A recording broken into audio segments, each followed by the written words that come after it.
Cheers, Liz. Cheers. Then you have to go on, so they didn't... Mad, isn't it? You'll be amazed the number of people I've met that still have them in the loft. Have they? That's it, but that's all. Very good, very good. Who's sponsoring the iPad? Well, the center right there is sponsored. Would you like to say a few words? I suppose this competition really cost our imagination because the boys were going to be happy, and these boys don't know anything about football or farmers.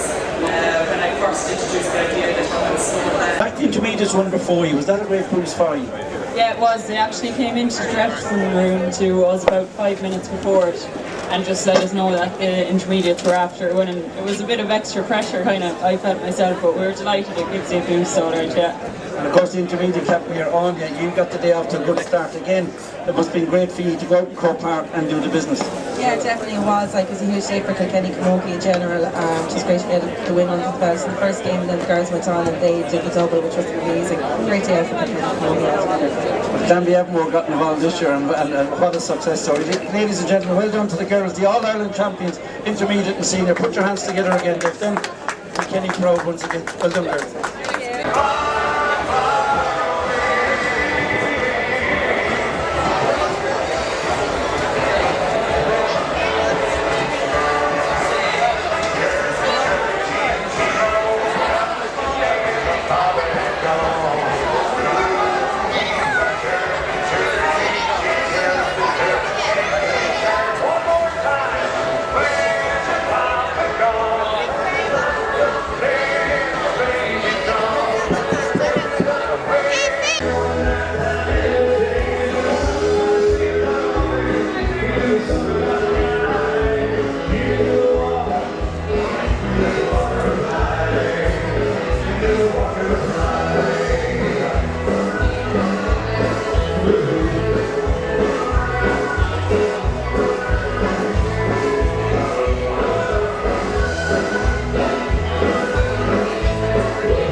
Just the last couple of